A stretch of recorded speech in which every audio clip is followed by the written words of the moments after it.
Stream like is up. aftercare shit. Be wary Just of what you because say. it was very common for people to just do that.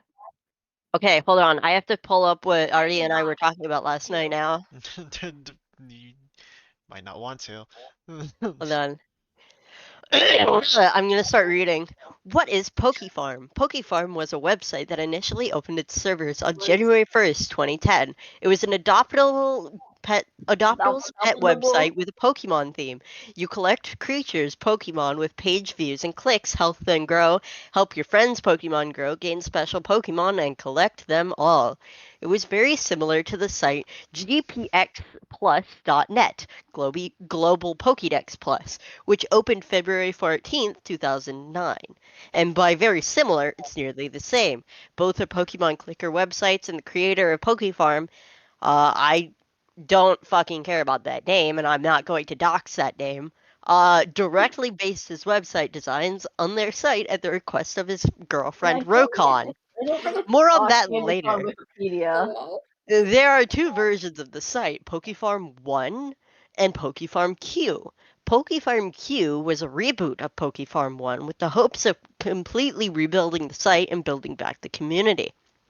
PokeFarm Q opened January 1st, 2013, and is still open to that day. Remember the numbers.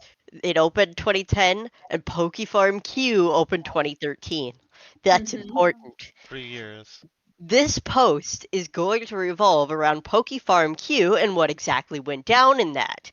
Because if Oh there's one no. thing we can depend on many adoptable sites for, it's to have at least one controversy skulking behind its cute origins. Also I the myself Pokemon was an community. active user of PokeFarm 1 Also between the Pokemon 2010 to community. 2012. I am I saw some of the events happen live, and looking back on my research is making the memories wash over me. All sources will be marked or linked. Okay, so as mentioned before, the original Pokefarm was created by Niet. He was the main coder for Okay, everything there in we go. Pokefarm. His screen name was known as Kolink, represented by the Pokemon Shinx. Nowadays he goes by Niet, but for the purposes of this post, will refer to him as Kolink.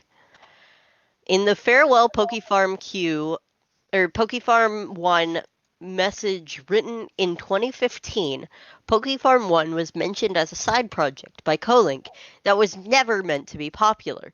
Its servers were not really meant for more than 100 users, but it got thousands times more than that. This was a simple site at its core. I'm gonna skip over some of this.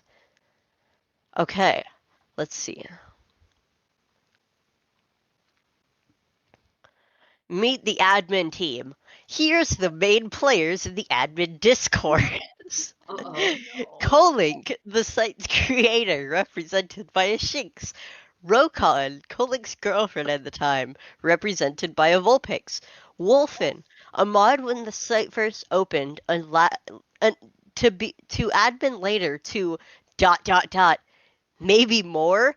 Find out later. Represented by a Dragon Shinx OC, or an Ice Houndour, a fake mon she made based on the Pokemon Houndour, which is still in Pokefarm Q actually, ironically enough.